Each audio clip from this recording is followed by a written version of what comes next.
So hi guys, welcome to my channel. Today we are going to provide you the editorial of the problem maximum and of June lunchtime 2020. So let us look at the problem statement first. So basically you are given a positive integer sequence from a1 to an and an integer k. We need to find an integer x such that it has k set bits, which means k bits in the binary representation of x are equal to 1. So we'll consider a sum s which is from I equals to 1 and n, and we are ANDing the value of x and ai. So we are providing x such that we'll AND x with all the members of this array and sum all of these things, right? And after getting the sum, what we need to do, we need to maximize as much as possible. And if there are more than one value of x such that the value of s is maximum in all such cases, so we'll return the smallest value of x in that particular case. So this is the problem. You can read the problem from this description, and these are the constraints of the problem. So let us look at the solution, how we can solve this particular problem. So let us see the example first. So basically we have been given n and k. So the value of n is 4 and the value of k is 1. So basically we can have the x with one set bit, and the array that we have been given is this array. Okay, so what we will do, we'll see the binary representations of these elements first. So these elements are represented like this. So first question comes into our mind that at max what possible value of x we can take. So at max what we can take is 8. Why? Because the value greater than 8, since we can have only one set bit, so the value which will have one set bit and it is greater than 8 will be 16, which will have 1 0 0 and 0. And if we AND 16 with all of these members of the array, then they will produce result 0, which will be the less sum, which will not maximize our sum as desired in the question. So the max value of the value of x which we can take is 8. All right, and what else we can take? We can take 2 as a value because it has only one set bit, and we can also take 1 as a value which will have only one set bit at this particular position. So if we take this value 8 and AND all of these values with this, so what is the sum that we are getting? That is 8. If we take 2 and AND these values with all of these values in the array, what is the sum that we are getting? That is 2. And if we take 1 and AND all of these values with this 1, then what is the sum we are getting? That is 3. So what we will return? We'll return the maximum sum, which is here in this particular case 8, and the answer of this problem and this example will be 8. So this is the problem with the help of example that we have understood. And now let's look at the solution part, that how we can form the solution. Okay, so what do we need to find? We need to find the maximum value of this particular summation. So let us look at the numbers first. If we convert all the numbers into binary, so what do we have? We have 5 1 6 and 7. So we have converted these numbers into binary. So what is the observation that we can make? So the decimal places that we have is 0 1 and 2. Alright, so we have 3 decimal places in this particular number, that is 0 1 and 2. So we have 3 place values. And now let us look at this second place value. All right, so how much this second place value is contributing in the sum? So if we see this second place value, what do we have? We have 3 ones in this particular place.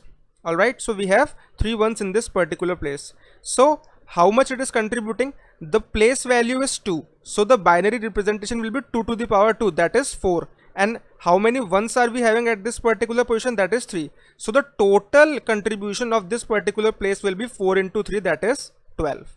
I am hoping that you are getting this point very clearly. Now let's move to the next position. If we move towards the next position, then this particular position is 1.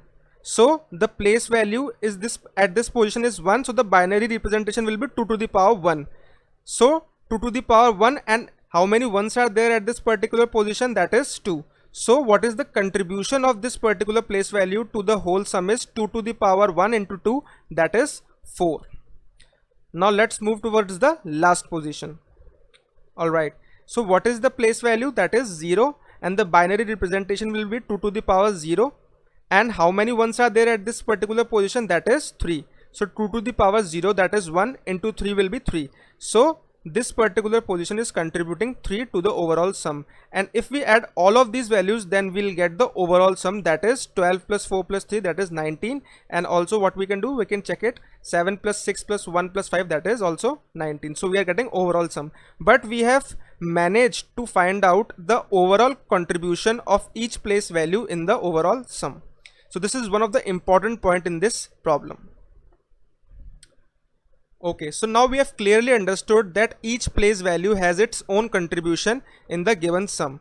Now what we can do to solve this question, what do we need to do? We need to find the ones which are contributing maximum in this particular sum. So how we can tell this? We can tell this by seeing the place value, right? So this place value 2 has maximum contribution because it is giving the sum 12. Secondary, this place value 1 has the second most important contribution because it is giving the sum 4, and the least contribution is by place value 0 because it is giving the contribution 3 to the overall sum. So we have managed to find out the different contribution of each place values in the overall sum. Alright, so now let's see the next part. Now if at ith position of x we set the ith bit value x, that means we'll have the value associated with that sum. That means if at a particular ith position we have set values and at x also we have a set value, then these all values will contribute to the given sum. Alright, now how we can select x? Suppose that we have one value as k, so at most one set bit we can have in x. So if we take a set bit at this particular position, then what is the sum that we could have is 12, because all the values of 1 at this position will contribute to the sum 12, as we have seen in the previous part of the video.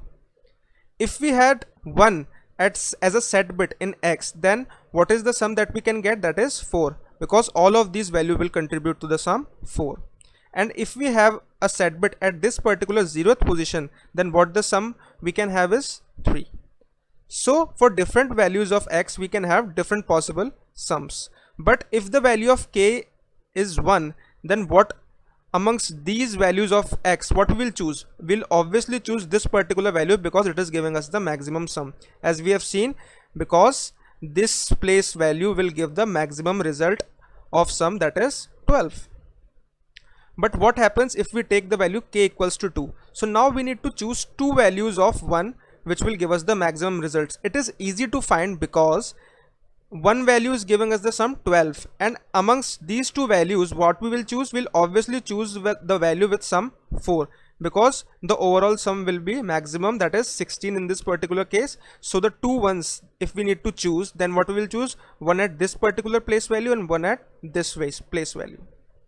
So I think you are clear with the solution. Thus we can proceed towards the solution by selecting the k positions which we are adding at k maximum values to the sum. So we'll select the k position one by one, which we need to select as per in the given question. So let us look at the code of this following problem. So now we'll look at the coding part of the video. So we are taking the input n and k as described in the question, and we are maintaining a vector v of length n and taking the input of the array. Now what we are doing is we are maintaining a vector b, which is a pair vector of long int. So we are maintaining a pair and a vector b of length 31. So why we are taking length 31? Because in the input we are given that the max value of k is 30. So we can have 30 places, 30 decimal points at which we can fill the value of k, and we can count 1. So now what we are doing is we are taking a loop from I equals to 0 till I less than equal to 30 to take the count of 1 at particular ith position. So how we can do that? First we'll initialize count from 0, and I am checking for all the values till n. From j equals to 0 till j less than n, I am checking for all the values, and for particular ith bit I am checking for all the values. And what I am doing in this if condition is that if vj and power of 2 to the power I. So why 2 to the power I? Because 2 to the power I have a set bit at ith position. So if I'll AND that particular ith bit with this vj, if this vj also have a set bit over this ith position, then it will return 1, and if it will return 1, that this if condition will be executed, so the count will be incremented. If it will have 0, then the overall product will be 0 and count will not be incremented. So I am checking this if condition to increment count at particular ith position, and I am checking for all the values from 0 to n in this given array. So this is the if condition and this is the inner for loop, and now I'll get the count at this particular ith position, and now I am applying the formula which I have shown you earlier in the earlier part of the video, that we have taken the count, and now what we'll do, we'll multiply it with the place value and we'll take the power 2 to the power I to get the decimal value, and I'll get the overall contribution of this particular ith place value, and I'll store it in this particular vector. bi dot first will have the overall contribution of this particular ith place value, and what will be the bi dot second will have, it will have the index of this particular value, that at what index we are getting this value. Now what we'll do, we'll sort the b vector because we need to get the maximum results, right? So we'll sort it with the help of the comparator function that we have built. So I'll show you the comparator function. So in the comparator function, what we are getting the two parts of this array, two pair of this array. So if p1 dot first is less than p2 dot first, we'll return false because we want the maximum first, so we'll return false. And if both the values are equal, so we made the comparator function. Why? Because if both the values are equal, in the quotient it is demanding that we need to return the less value. So what we'll do, we'll find the greatest value and we'll return false, and if the p1 dot second is the less value, then what we'll do, we'll return true. So this is the overall comparator function. So you can make comparator function as by your choice. You can also have different if conditions according to your choice. So this is my comparator function for checking the values.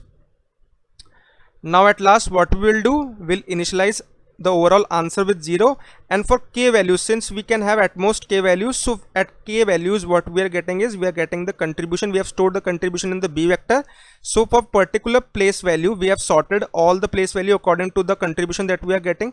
So what we will do, we'll add the answer at the particular place value, that this place value have the maximum contribution. So we'll take the value 2 to the power bi dot second, the place value that it is having, to the overall answer, and at last what we'll do, we'll print the answer of this particular code. So this is the overall solution of the problem.